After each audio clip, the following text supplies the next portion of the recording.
Hello everyone. First of all congratulations to all of you जिन्होंने 2020 का return clear कर लिया है। तो बेसिकली आप हैंडफुल ऑफ 1200 या 1000 के आसपास कैंडिडेट रह गए होंगे आप, जो कि बेसिकली आप फाइट करेंगे आगे की फ़ाइट के लिए।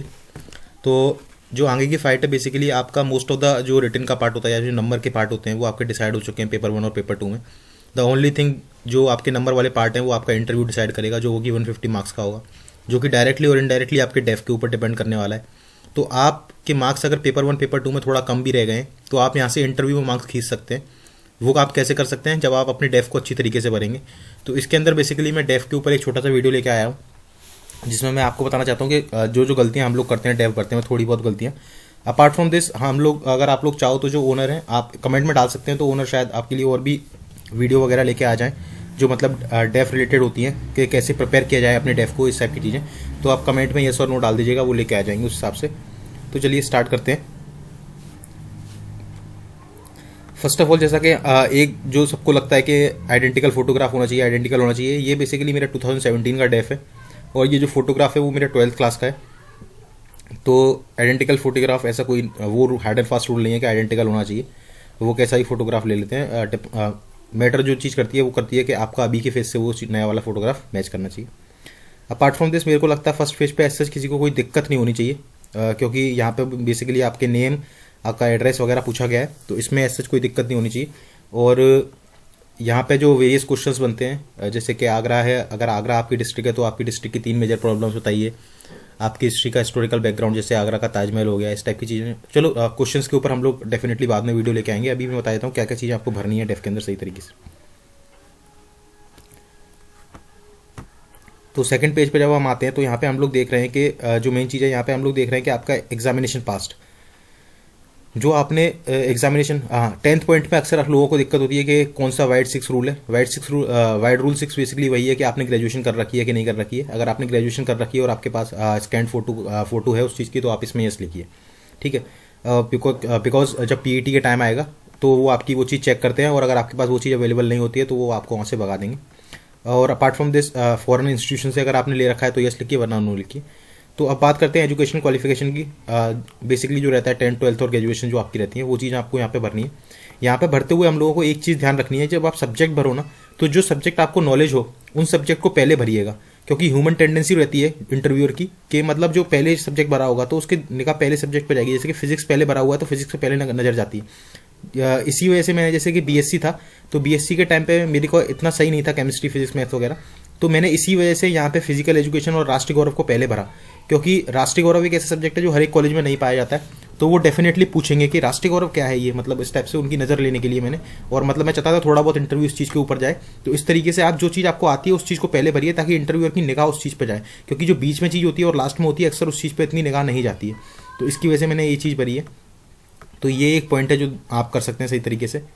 अपार्ट फ्रॉम दिस जो सेंट क्लेयर्स है, जॉन मिल्टन है, इनके ऊपर क्वेश्चंस आते हैं कि कौन थे ये। जैसा कि मैंने आपको बोला कि इसके ऊपर दूसरा वीडियो ले आएंगे, जो ओनर है उनसे आप अगर कमेंट में डाल देंगे तो वो ले आएंगे कि कौन कौन से किस किस टाइप के क्वेश्चंस बनते हैं, हर एक के ऊपर, हर एक टॉपिक के ऊपर किस किस टाइप के क्वेश्चंस बनते हैं, ताकि आपकी प्रिपरेशन और सही तरीके से हो पाए। फिर आती है यहाँ पे प्रेफरेंस ऑफ द फोर्सेस। जो प्रेफरेंस होती है फोर्सेस की, वो आपका in the near future decide करने वाली है कि आप किस फोर्स के थ्रू नेशन को सर्व करने वाले हैं। तो यहाँ पे किसी इमोशनल उसमें बह के ना कर दीजिएगा कि मतलब मेरे को पहली सीआरपीएफ भरनी है, कि इमोशनल उसमें आके ना भरना। आपको बेसिकली देख के भरना है कि आपको आप किस फोर्स के लिए मोस्ट सूटेबल है ना। जैसे कि उस टाइम पे आईटीबीपी नहीं थी तो मैंने पहली सशस्त्र सीमा बल भरी थी, सेकंड सीआरपीएफ भरी थी, थर्ड बीएसएफ, फोर्थ सीआईएसएफ। अब ज़्यादातर लोग फर्स्ट सीआईएसएफ भरते हैं, because most of the people are preparing for the civil service examination. तो उनको लगता है कि सीआईएसएफ की मतलब काफ़ी मतलब सही रहेगा, क्योंकि वो अच्छी तरीके से तैयारी कर पाएंगे व्हेन ओसीटी लाइफ मिलेगी।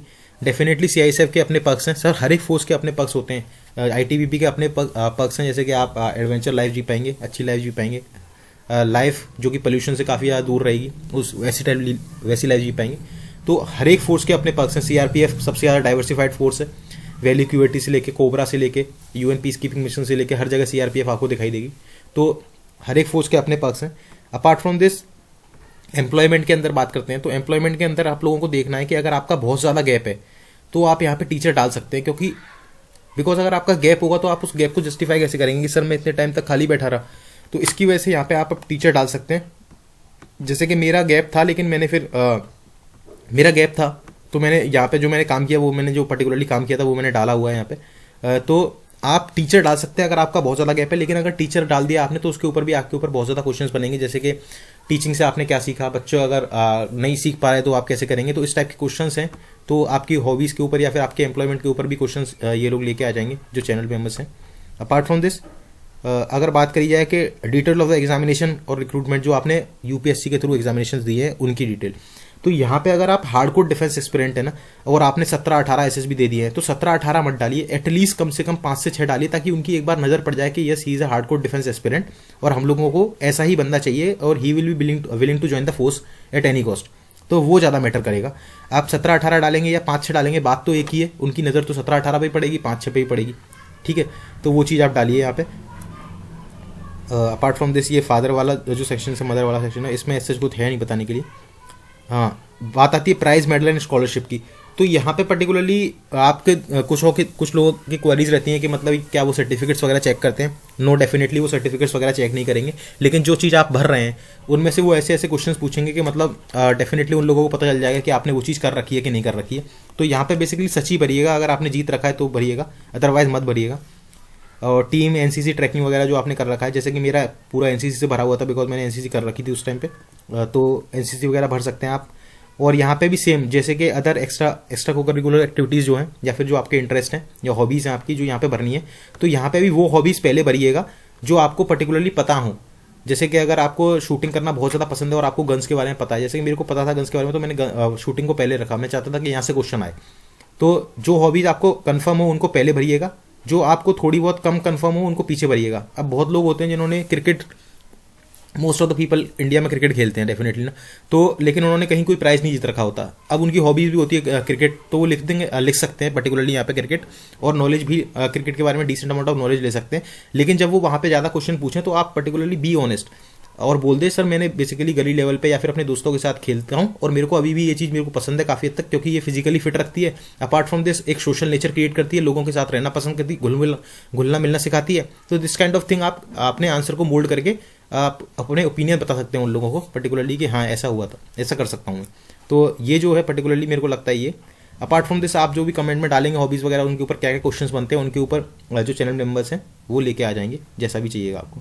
तो ये था बेसिकली डेफ के ऊपर छोटा सा वीडियो, जो मेरे को लगता है पर्टिकुलरली आपको ध्यान में रखते हुए करना चाहिए। ये समरी सीट होती है जो मैंने आपको बताया था, प्राइज एंड मेडल के अंदर आपको कुछ भी गलत चीज़ नहीं भरनी है। अगर आपने जीता है तो रखिए, वरना मत भरिए, और कोई इफेक्ट नहीं पड़ेगा आपके इंटरव्यू पे कि आपने अगर कोई भी प्राइज और मेडल नहीं जीता है।